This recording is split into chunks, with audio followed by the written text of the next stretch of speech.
What's up, everybody? My name is Nicole Rios, and I've got opinions. I am so happy to be back. I had a lot going on in life. I had a weird laryngitis situation, so couldn't really talk. And I am happy to be back in the midst of all the news. So today I'm going to touch on my opinions, obviously, as the channel states, on Venezuela, my take on how the administration is handling that and what we can see coming and what to look for 2026 as far as that's concerned. So I am excited to talk about it. Sorry, it's winter here, guys. I don't know about you, but I'm in Tennessee, and on Monday it got so cold here. It was down to 19 degrees. And now when I first moved to Tennessee, everybody here told me, oh, it doesn't get that cold. You know, we might have 30 degrees, da da da. They lied to me. Our pipes froze. I'm a northerner, so I'm used to things like that. But normally, if your heat in the house is on, the pipes in the house don't freeze. So we've got some learning to do here, apparently. So note to self, drip the water overnight if it gets below 30. Yeah. All in all, it worked out fine. Everything came back. We didn't have any major bursting issues or have to really take care of like frozen pipes, but lesson learned, that's for sure. We got a little sneak preview into what not to do. So anyway, that was a hell of a tangent. Welcome to me. So let's talk about this Venezuela situation, because I think that we have a couple of different things happening. I think that they need to be kind of separated out and spread apart. And I'm just going to give my analysis on what I think the intention behind each part is, and some of the laws that we're working within in order to just kind of clarify what's happening, what is being seen as legal versus illegal, and kind of what some of these issues actually are breaking down to be, and then what my analysis is on what the why is. So, okay. The first thing, obviously, is the drug boat situation. I think that we've been talking about this for a couple of weeks in the news. Obviously, the second strike, they're calling this the double tap. I hate that. That's ugly. I don't like this. Double tap is not a good analogy for what happened there, especially because a double tap is alike. So it's different. It's not a double tap, y'all. It's a second strike. Okay. So let's not euphemize it so that we can be more comfortable with talking about what actually happened. Because if there is illegality there, you know, playing it up with some double tap kind of euphemism it's not helpful. So there's that. Personally, just to give you a preview, I don't think the second strike, with the evidence that we have right now, was illegal. So I will tell you from my background and my understanding of the situation, I don't think it's actually an illegality issue. I think when it comes down to it, most of these circumstances are being debated over morality. And unfortunately, international law is not always based on somebody's personal morality. So while you may not think it's the right thing to do, or you may not think it's a good thing to do, the law doesn't really go off of your moral compass. So there's that. So we'll talk about that. So, okay. So let's talk drug boats. When we're working with these drug boats, a couple of the premise foundations that we have to just accept and work off of are that we've got them categorized. So Venezuela, first of all, okay, let's run it all the way back, because I think that this is also really important information. So Maduro has not been recognized as a real leader of Venezuela since at least 2019. Okay.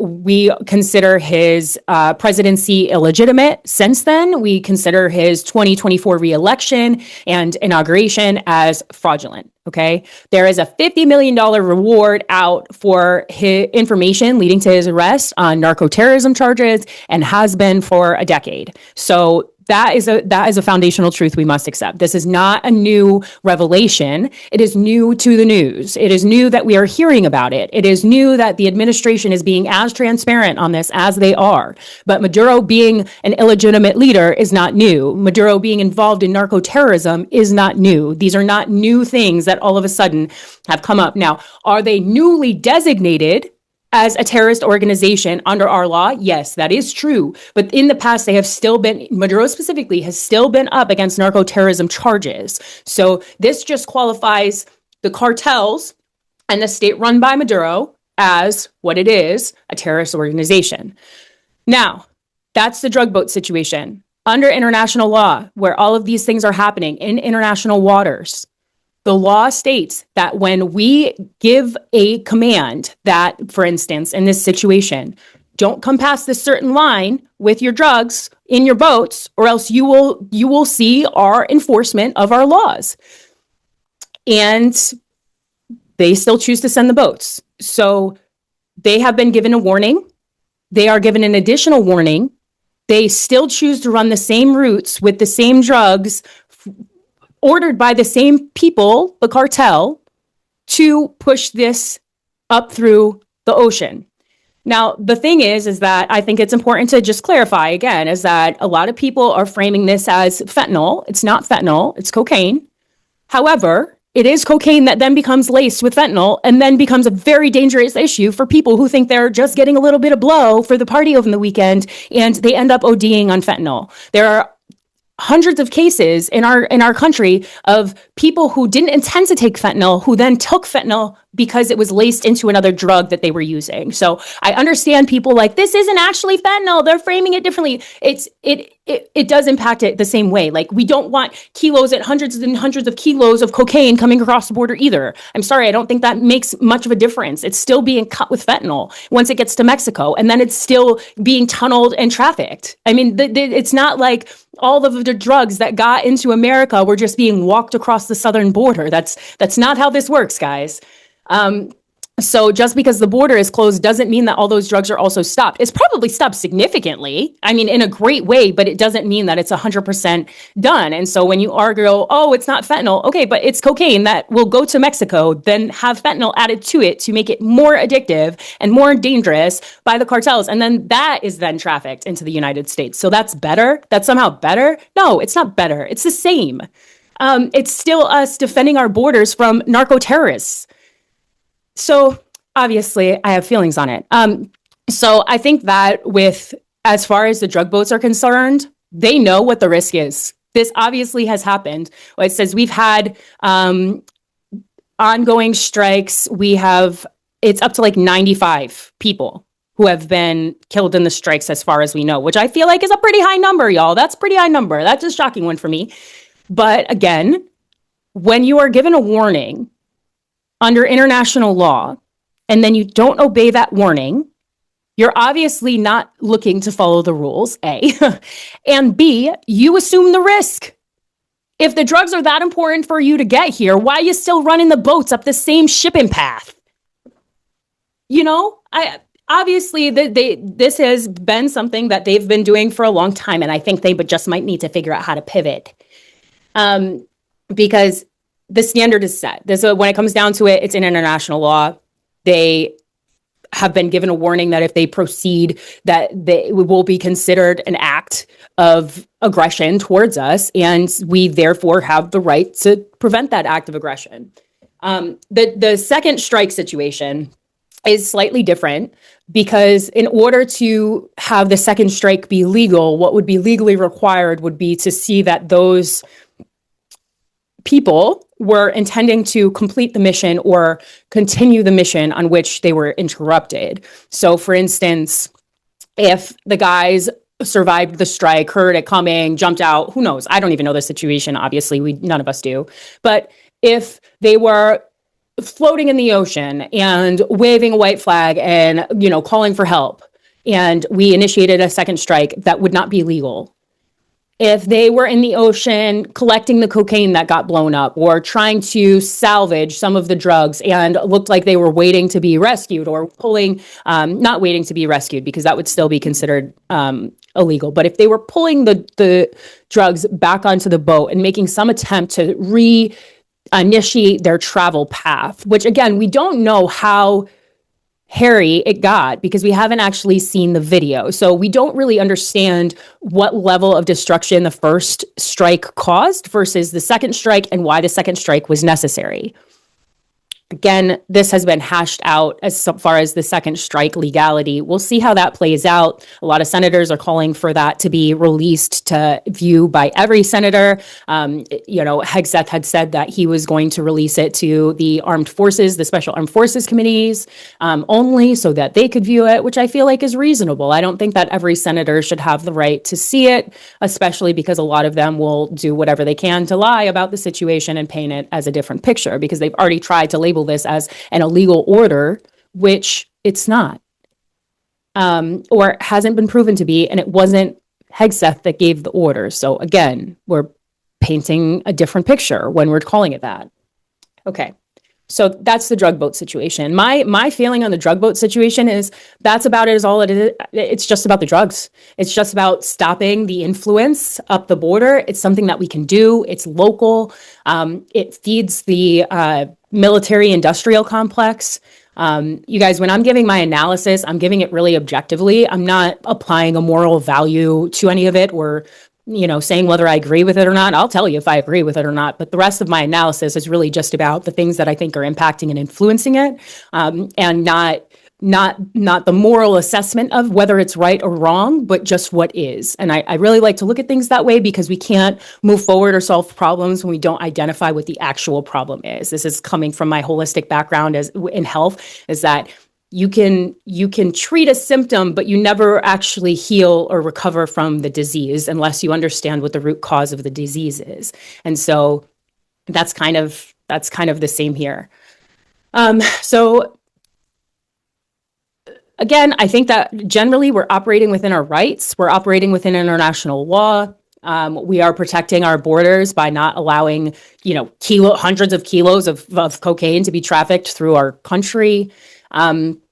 And, as long as we are staying within legal bounds, you guys, it is what it is. We've done this everywhere else for damn near as long as possible. And, it's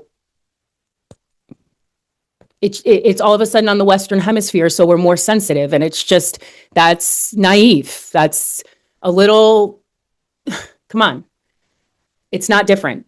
So the secondary aspect to this is the oil tanker situation, which, again, I think these two things are being conflated. I don't think they're the same. I think they have similar impacts, but I don't think they're the same. And one caveat again to the drug boat situation is that the drugs are a huge economic factor for Maduro or the cartels under Maduro. And if we are stopping them from being able to cash in on hundreds of kilos of cocaine, we're impacting their business. We're impacting their economic hold on Venezuela, and we're impacting their ability to continue to manufacture and be a danger. Okay, so in addition to just the drug thing, there's this economic aspect that if we're preventing these cartels from being able to make all this money on these drugs, it's gonna hurt. So that's that. Now we've got this oil situation, these tankers. We got Trump's out here saying we've got the biggest armada ever, and there are 18 tankers off the coast of Venezuela. The one tanker that we already seized had $95 million worth of oil on it. Some of the facts on that specific case were that the shipper was Russian, that the oil was headed to Russia, and that the reason why we seized this asset was because it's disobeying all these sanctions. So, we look at Venezuela and people are like, oh, they're going for regime change. They want the power. They want the natural resources. Listen, if they're smuggling their natural resources against sanctions to Russia to support Russia's economy while we are trying to get Russia to give land back to Ukraine and negotiate this peace deal, that's not freaking helpful. Okay. So, you can't, we have had these sanctions on again, since some of them since 2019, when we first acknowledged that Maduro was not a legitimate leader. We had significant regulations on what kind of trade we could be doing with people in Venezuela. Again, since 2019, there was an executive order that was put in. Let's see.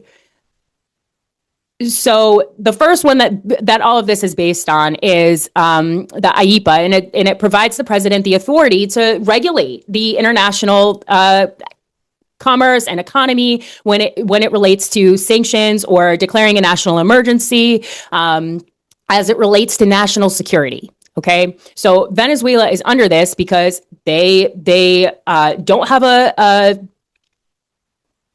recognized government, and this started like back in 2015. Like Obama amended and expanded the initial authority to block. We weren't allowed to have any Venezuelan actions with banking or economy. Like nobody could come here and open a business from Venezuela. Like we acknowledged that it was corrupt and dirty, and so we shouldn't have financial relationships with them. Again, this is going back to 2015. Okay, so this is not a new situation. Let me repeat myself. This situation with Venezuela is not a new situation. This is a long-going situation that is just developing now because all of a sudden our president actually wants to enforce these sanctions in order to mitigate a war across the world. Okay? So, an additional EO that got signed in 2018 by Trump, which he amended, blocked the property or persons operating in the oil sector involved in corrupt or deceptive transactions. So this is another executive order that is supporting their ability to seize these assets, meaning the oil tankers that are Russian-owned, heading to Russia, supporting Russia, crushing Ukraine. Okay? This is not just us stealing resources. We're not stealing anything. It's being seized legally under these rules for sanctions. And now let me go back to my other point. They know this. They know there's this risk. They've been warned. This is law. This is longstanding law. 2015 was a decade ago, guys. Okay? So they're not unaware. We're not being unfair. These are rules that the international community puts on to help mitigate global war. So why are we up in arms about it? I really don't understand. It's within our legal right. Part of the consequence for going against sanctions is asset seizure. That's exactly what we're doing. And it's really not hard to debate because the tanker was owned by a Russian shipper. It was headed to Russia. I mean, come on. I think that the problem ends up being that we see these two issues, meaning the drug boat issue, the sanctions issue, the oil tanker issue, and we're putting it together. And it looks like this full frontal attack on Venezuela. And then we have people saying, okay, well, they're repositioning all these soldiers around Venezuela. Peace through strength. I don't know if you missed that one, but that's pretty much what he's been saying the whole time. And if they're out there and they're disobeying sanctions, guess what?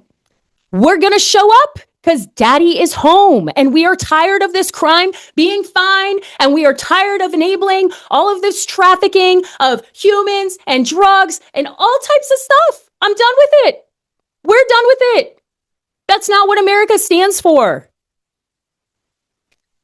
So, again, my passion coming through. I've got opinions, clearly. So that's what it comes down to for me, is that if everything is above board, okay, I understand that is a huge if, but I have to believe that the people in the military know what's at risk, and those are not the same people as the people in Congress who are paid by the military industrial complex. I don't think that it crosses over. I think we're talking about two different sets of people. The people who are in Congress who are being lobbied are not the same people who are in the decision room making those calls. They're not the JAG lawyers that are going through every option, going through every law, going through every regulation in order to decide whether an action would be legal or not. These are not the same groups of people. And I can tell you from my personal experience, for whatever that's worth to you, that the people in the military that I've met and dealt with hold situations like this with great heft. It's a heavy decision to them. This is not some video game where you're just pressing a button, okay? We're talking about global political affairs. Again, I'm going to come back to, I was talking to somebody about this morning because there seems to be a huge concern that we're going to end up with boots on ground in Venezuela. And all I want to say to y'all is that we just spent 20 years fighting a war in a desert. Okay. We learned really quick in Iraq that like flying a helicopter over a bunch of sand is not the same as training in Kentucky. Okay.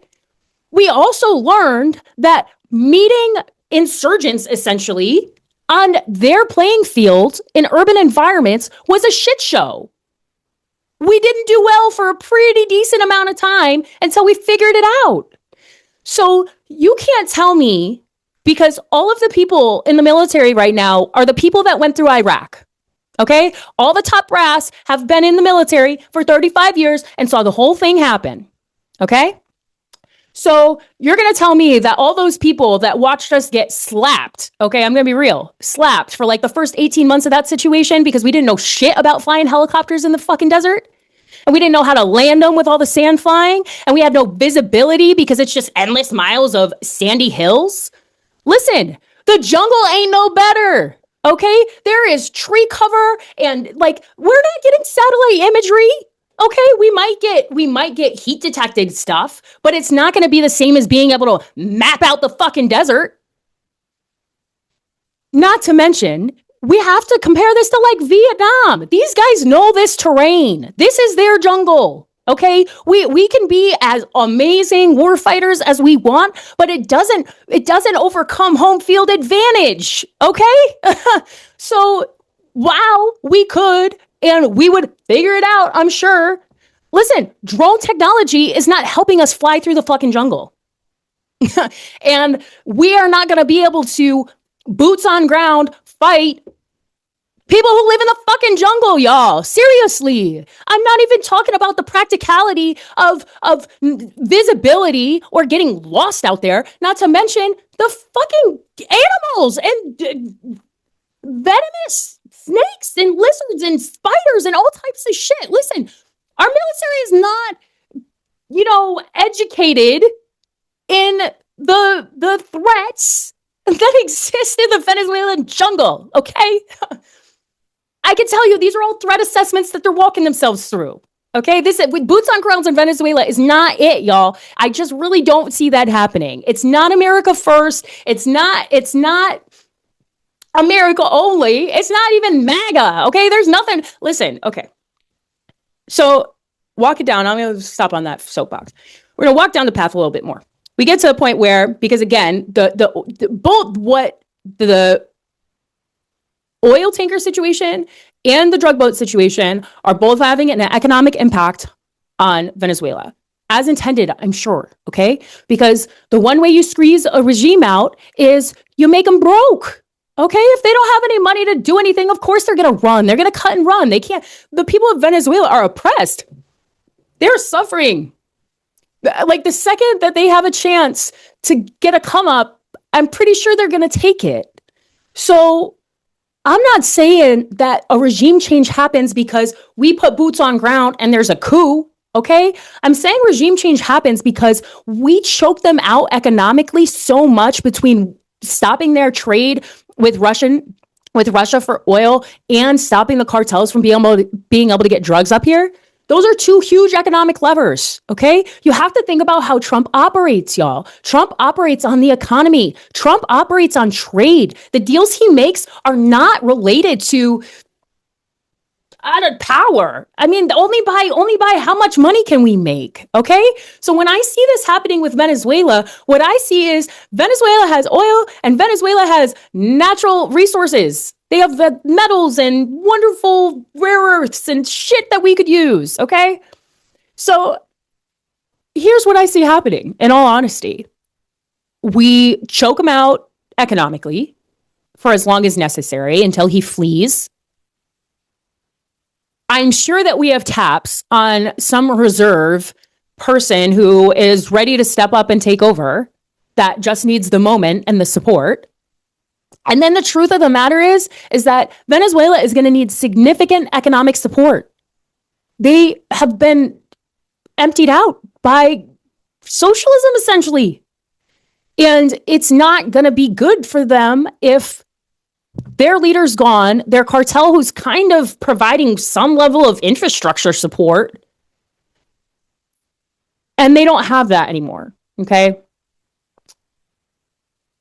Ideally, I think what comes out of this is going to be some type of rare earths deal, similar to maybe what we could develop in Ukraine, where we bankroll the mining and refining process. We give them the money and the support, the brain power to be able to put up a processing facility XYZ, get the logistics figured out, get the scientists there so they can teach, the people who would get the jobs to do all this stuff. And I really think that it will be a financial agreement like Trump loves to do some type of long-term trade. The other aspect of this that I think is an important part is that I really do think that we are trying to reignite the economic power of the Western Hemisphere, because we can't, we're the only Central America, South America. I mean, Brazil is doing it, but they're over there with BRICS. They're trying to do it separate from us. They're not trying to do it with us. And I think that is one of the main concerns. If Brazil is trying to, all of China is trying to create these relationships, y'all. I don't know if you guys thought this whole Panama Canal situation was a joke when Trump was talking about taking it back. It wasn't a joke. There were Chinese people that were running that port, that were running those locks, that was preventing, they had the power to prevent our boats, our ships from shipping. No. And so if it means that we go in and we start to help other countries in Central and South America in order to create more allies in the Western Hemisphere, in order to hedge against people going to BRICS and being a competitor to our dollar, I'm good with that. Okay. Additionally, because you guys, it's all multifaceted. You can't just look at this on one frame. The tertiary impact here is that if Venezuela no longer is run by a dictator and has an economic hope and available jobs and some level of government that can support its people and not just leave them, then we have less Venezuelans who are looking to emigrate here. We have less Venezuelans who feel like they need an economic and a political refuge. Okay? And the more Central and South Americans feel better in their own country, where their culture is the norm and the people know their language and they're close with their families and they have their support systems there with them, that is better for everybody. If people don't have to leave their countries because of political failure and economic failure, then we don't have to be such a hard, tough guy on immigration laws. Okay, this is a win-win for everybody. If Venezuela gets their stuff together, then we don't have to worry about sending people home. Okay, and I know that there's a lot of people that aren't feeling like 100% gung-ho on this immigration enforcement right now. And my comment to you would be, we are attempting from every facet to change this situation, but it doesn't happen overnight. And we are fighting a million judges who are deciding that activism is what their true calling was.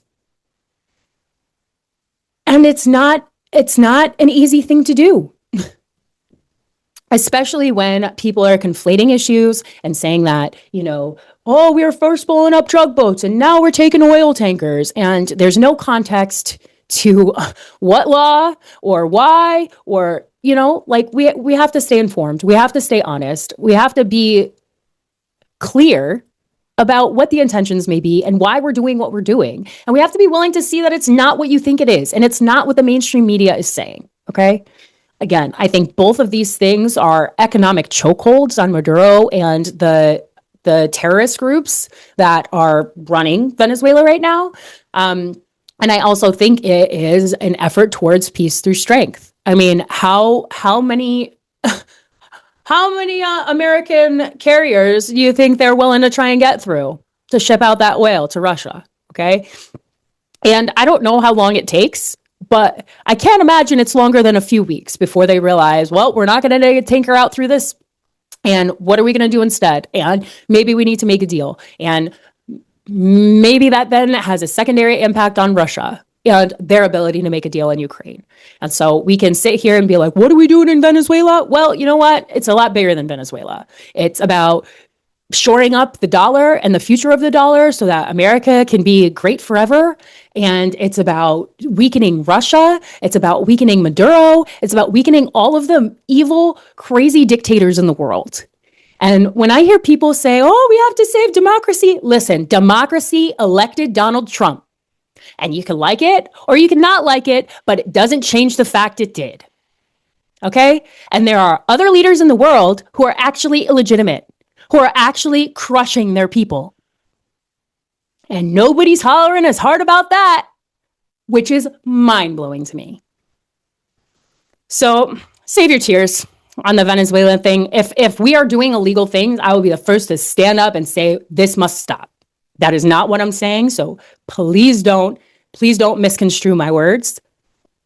But what I am saying is, as long as it's within the law, I'm here for it. I'm here for defending our country. I'm here for peace through strength. I'm here for stopping the drugs coming into the country. They're killing us. They're killing us intentionally, guys. If we are addicted and dead, we're not a threat anymore. Okay? Okay. Well, I'm going to cut this as a short because I have a lot of other things to say. But it's already been 45 minutes on this topic, so sorry about that.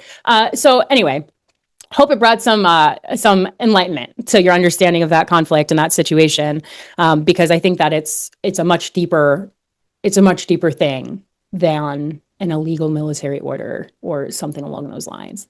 All right.